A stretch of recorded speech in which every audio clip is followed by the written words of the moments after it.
तो मेहमान जी नाम रखने के पीछे का समाज शास्त्र क्या रहा होगा कि ये टिकेगा नहीं? मेहमान जी क्यों कहा गया? मतलब उसकी मैं कभी चलते फिरते व्याख्या नजर नहीं आइए, कर पाया टिकिए मत।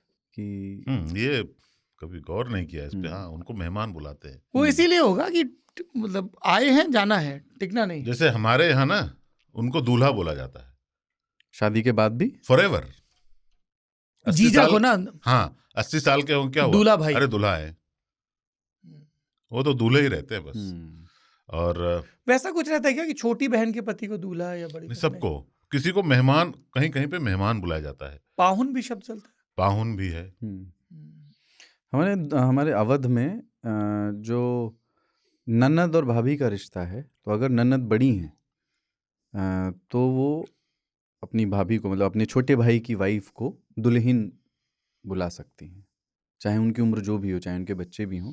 तो मैंने देखा है कि 50 साल की महिला को दुल्हन बुलाया जा रहा है, हे दुल्हन सुना, हाँ, और वो रिस्पॉन्ड कर रही हैं अपनी और खोखली। ये बड़ा प्यारा लगता हाँ है। हाँ, बहुत। मतलब और हमारे यहाँ गांव में अब बहुत सारी बहुएं हैं और घूंघट भी हैं, तो वो जहां से आई हैं वहाँ वाली। वहां वाली। हाँ, मई हरवा हाँ। के। तो मेरा हाँ, ननिहाल जालौन में है या और ज्यादा नकेलपुरा गांव में, तो नकेलपुरा वाली बहू, Forever। जगम्मनपुर वाली बहू, हाँ वो फलाने वाली बहू। तो आपको अपने गांव में इतने गांव के नाम, सबसे पहले करमेर वाली दाई, फलानी वाली, सिकरी वाली चाची। अब वो चाची हैं यहाँ की, पर वो मूलतः सिकरी की हैं, इसलिए वो सिकरी वाली चाची। क्योंकि हम ना किसी का नाम नहीं लेते, हम्म, जानते भी नहीं एक्चुअली कि ये चाची है, इनका नाम क्या है, नाम नहीं लेते। औरतों के तो नाम ही नहीं होते, मतलब वो किसी रिश्ते से जानी जाती हैं। तो 15 चाचियां हैं, तो आप ये नहीं बोल सकते ना कि चाची ने मंगाया है। तो फिर आप उनके मायके का नाम के साथ वाली जोड़ेंगे और फिर बोलेंगे चाची। या जब तक उनके उनके पति बच्चे का नहीं। जो पेशा है, नहीं हाँ। वो भी है एक। हाँ, जैसे डॉक्टर हमारे ताऊ जी वो वकील बच्चों के हैं, लिए तो नहीं जो होता। ताई जी हैं वकीलन ताऊ जी हो गई, वो वैसा डॉक्टर वाला। आइन। बच्चों पे जनरली लागू नहीं होता, वो बाकी लोग बोलते हैं कि मास्टर आइन, मतलब ऐसे मास्टर नहीं होंगे जो उनके पति मास्टर हैं।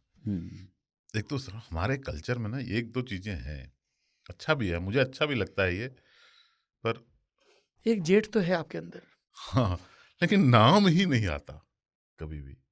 इसलिए कभी कभी मैं अपनी चाची के नाम जानता हूँ, पर बाकी जो गांव में हैं उनके नाम नहीं जानता मैं। सबको मैं उनके गांव से जानता हूँ, या किसकी मम्मी है, किनकी इस भाभी बार मैं हैं, जाऊंगा उस तो मैं हिसाब से। करमेर वाली दाई के बारे में पता करूंगा कि उनका नाम क्या है।